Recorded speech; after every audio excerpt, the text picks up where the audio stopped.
नैनं छिदन्ति शस्त्राणि नैनं दहति पावका न चैनं क्लेदयन्तापो न शोष्यति मारुता।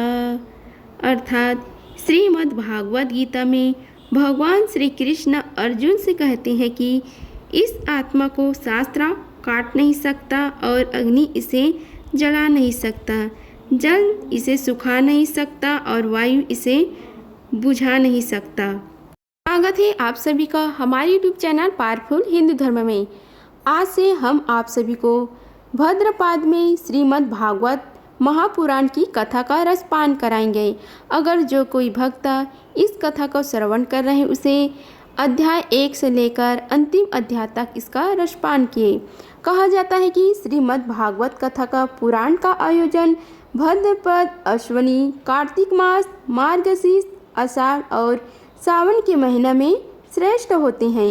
इन महीनों में कथा सुनने से मोक्ष की प्राप्ति अवश्य हो जाती है। ये रसपान कीजिए कथा अध्याय 1 जिसमें वर्णन है देवर्षि नारद जी की भक्ति से भेंट। सच्चिदानंद स्वरूप भगवान श्री कृष्ण को हम नमस्कार करते हैं, जो जगत की उत्पत्ति और स्थिति और विनाश के हेतु तथा आध्यात्मिक, अधिवैदिक और अधिभौतिक तीनों प्रकार से तापों का नाश करने वाले हैं।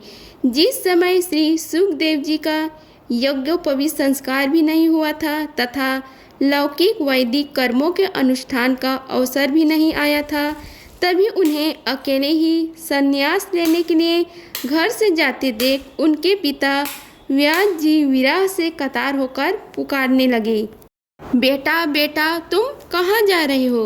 उस समय वृक्षों ने तन्मय होने के कारण श्री सुखदेव जी की ओर से उत्तर दिया था, ऐसे सर्वभूत हृदय स्वरूप श्री सुखदेव मुनि को मैं नमस्कार करता हूँ।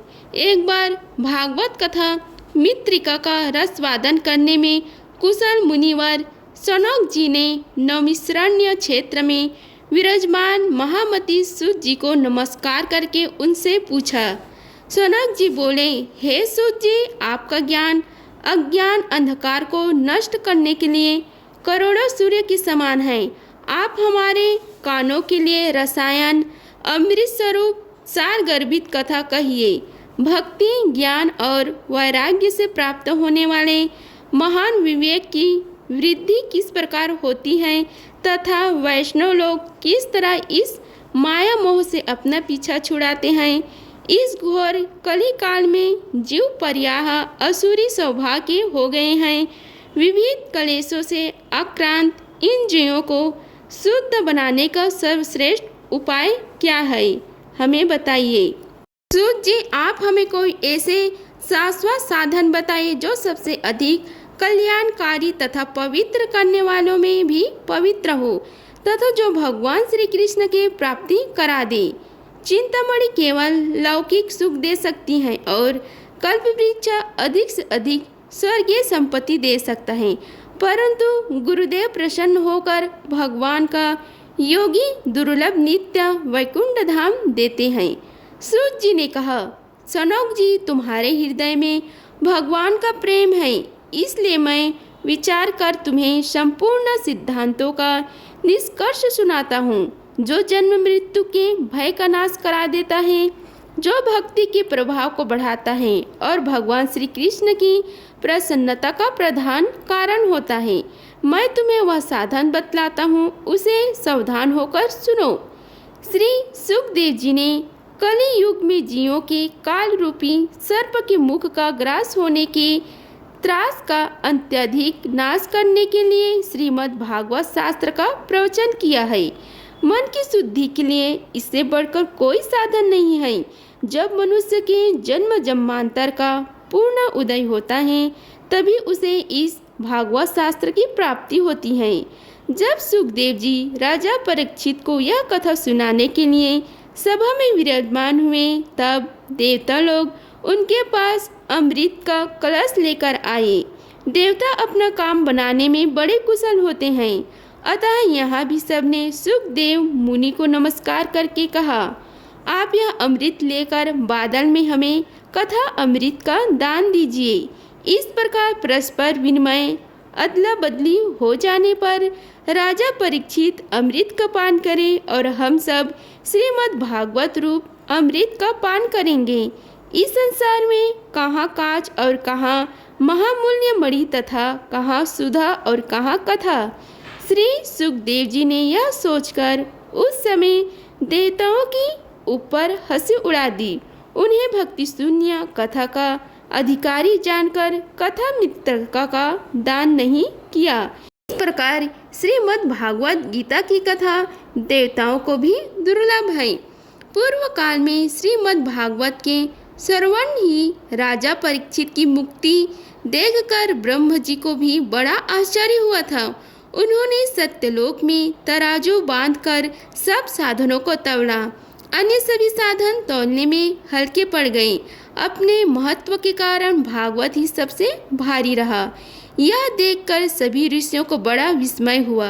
उन्होंने कलियुग में इस भागवत द्रव भागवत शास्त्र को ही पढ़ने सुनने से तत्काल मोक्ष देने वाला निश्चय किया।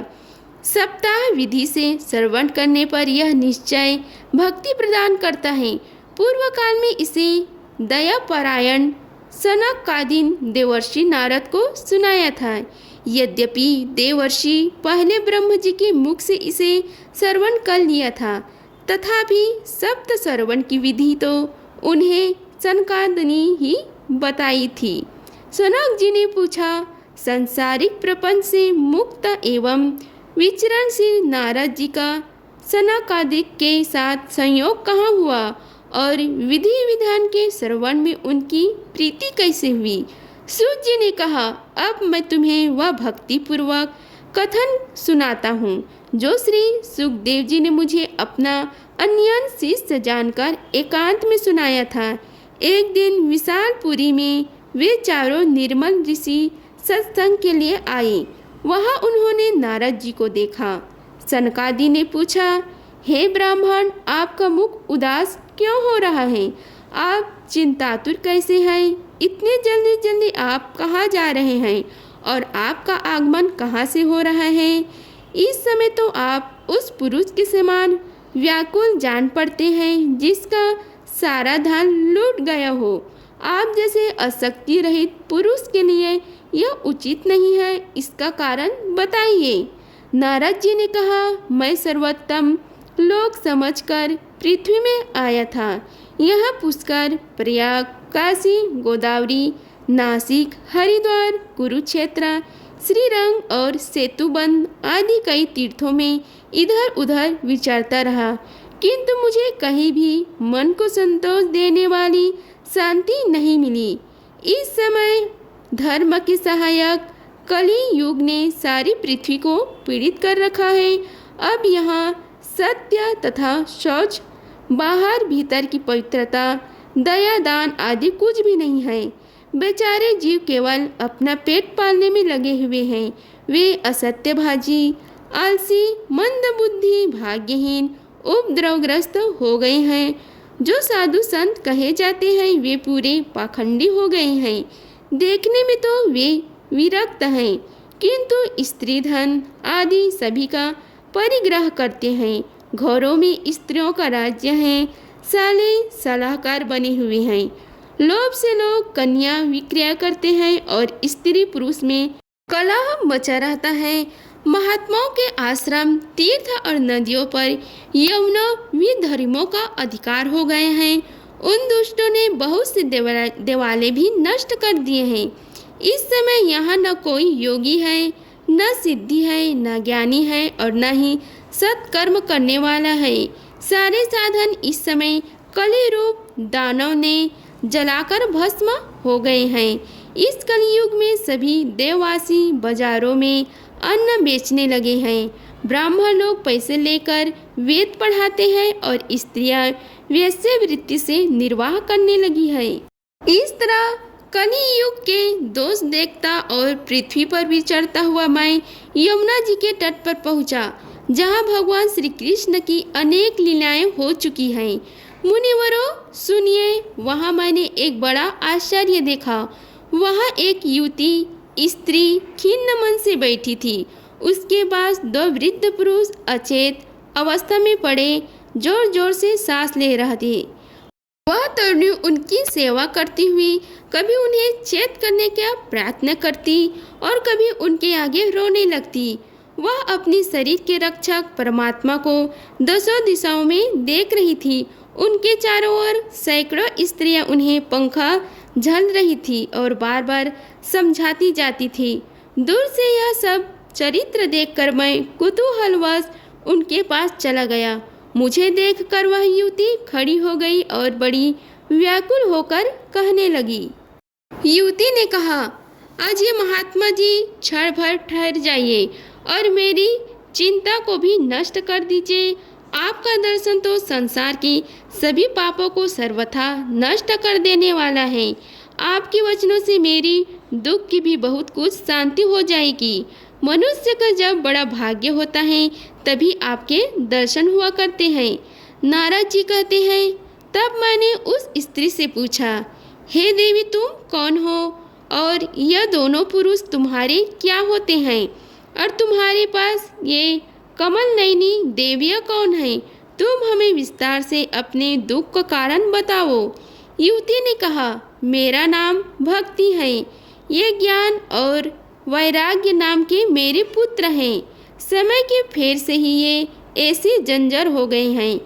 हे देवियाँ, गंगा जी आदि नदियाँ हैं, ये सब मेरी सेवा करने के लिए आई हैं। इस प्रकार साक्षात देवियों के द्वारा सेवित होने पर भी मुझे सुख शांति नहीं है। तपोधन, तब ध्यान देकर मेरा वृत्तांत सुनिए।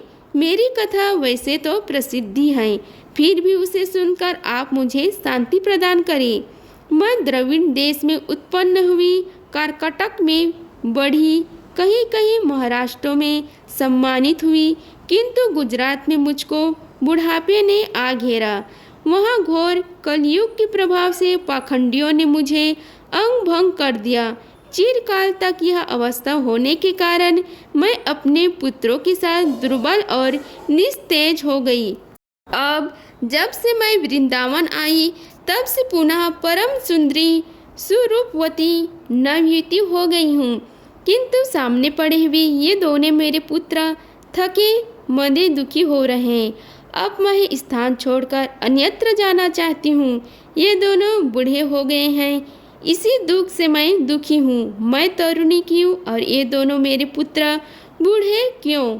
हम तीनों साथ साथ रहने वाले हैं, फिर यह विपरीतता क्यों? होना तो यह चाहिए कि माता बूढ़ी हो और पुत्र तरुण। इसी से मैं आश्चर्यचकित चित्त से अपनी इस अवस्था पर शोक करती रहती हूँ। आप परम बुद्धिमान एवं योग निधि है, इसका क्या कारण हो सकता है, बताइए।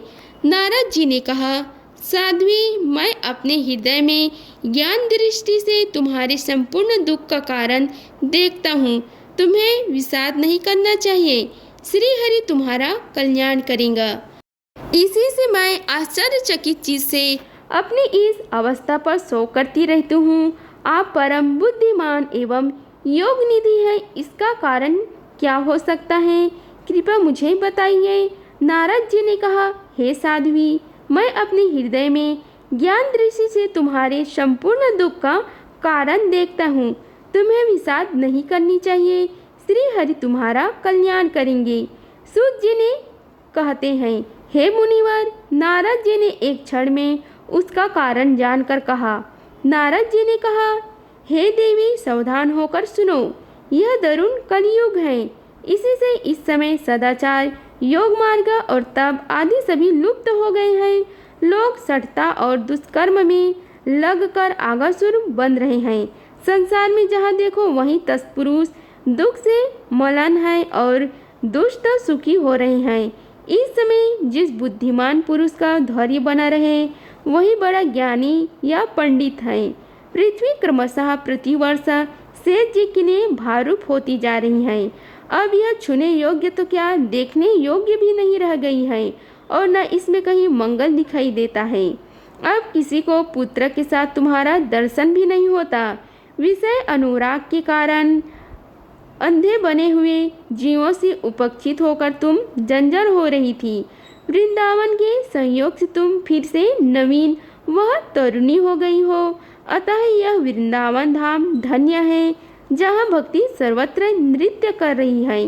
परंतु तुम्हारे इन दोनों पुत्रों का यह कोई ग्राहक नहीं है, इसलिए इनका बुढ़ापा नहीं छूट रहा है।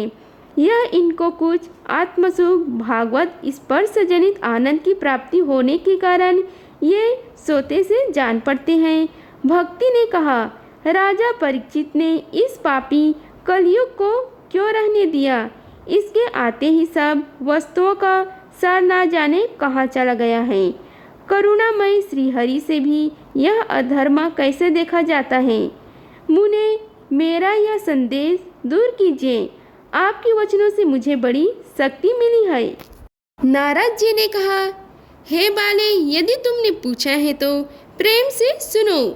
कल्याणी, मैं तुम्हें सब बताऊंगा और तुम्हारा दुख दूर हो जाएगा। जिस दिन भगवान श्री कृष्ण इस भूलोक को छोड़कर अपने परम धाम को पधारे, उसी दिन से यह संपूर्ण साधनों में बाधा डालने वाला यह कलयुग आ गया।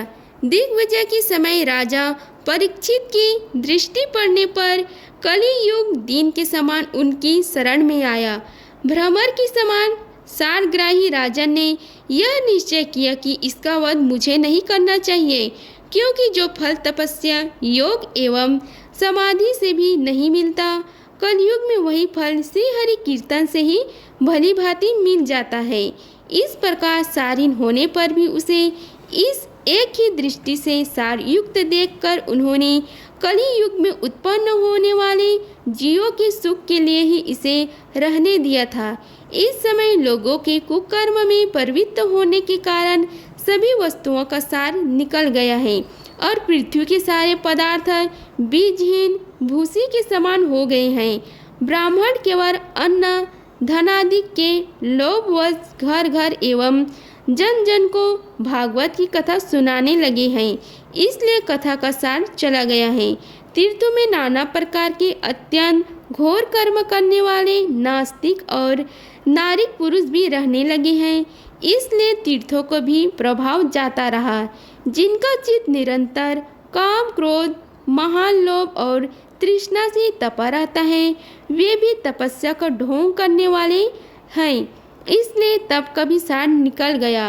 मन पर काबू न होने के कारण तथा लोभ, दम और पाखंड का आश्रय लेने के कारण एवं शास्त्र का अभ्यास न करने से ध्यान योग का फल मिट गया। पंडितों की यह दशा है कि वे अपनी स्त्रियों के साथ पशु की तरह रमण करते हैं, उनमें संतान पैदा करने की कुशलता पाई जाती है। भक्ति साधना में वे सर्वथा अकुशल है। संप्रदाय अनुसार प्राप्त हुई वैश्वर्णता भी कहीं देखने में नहीं आती। इस प्रकार जगह जगह सभी वस्तुओं का सार लुप्त हो गया है। यह तो इस युग का स्वभाव ही है, इसमें किसी का दोष नहीं है। इसी से पुण्यकाक्ष भगवान बहुत समीप रहते हुए भी यह सब सह रहे हैं। सूत जी कहते हैं कि हे शौनक जी, इस प्रकार देवर्षि नारद के वचन सुनकर भक्ति को बड़ा आश्चर्य हुआ। फिर उसने जो कुछ कहा उसे सुनिए। भक्ति ने कहा, हे देवर्षि, आप धन्य हैं। मेरा बड़ा सौभाग्य था जो आपका समागम हुआ। संसार में साधुओं का दर्शन ही समस्त सिद्धियों का परम कारण है। आपका केवल एक बार का उपदेश धारण करके कायधु कुमार प्रहलाद ने माया पर विजय प्राप्त कर ली थी। ध्रुव ने भी आपकी कृपा से ध्रुव पद प्राप्त किया था। आप सर्व मंगलमय और साक्षात श्री ब्रह्म जी के पुत्र हैं। मैं आपको नमस्कार करती हूँ। इति श्री पद्य पुराणे उत्तराखंडे श्रीमद्भागवत महात्म्ये भक्ति नारद समागमो नाम प्रथमो अध्याय संपूर्णम। अगर आप सभी को हमारी वीडियो अच्छी लगी होगी तो वीडियो को लाइक कीजिए, चैनल को सब्सक्राइब कीजिए और कमेंट बॉक्स में ओम नमो भगवते वासुदेवाय लिखिए। धन्यवाद। मिलते हैं अगले वीडियो में, तब तक के लिए जय श्री राधे कृष्णा।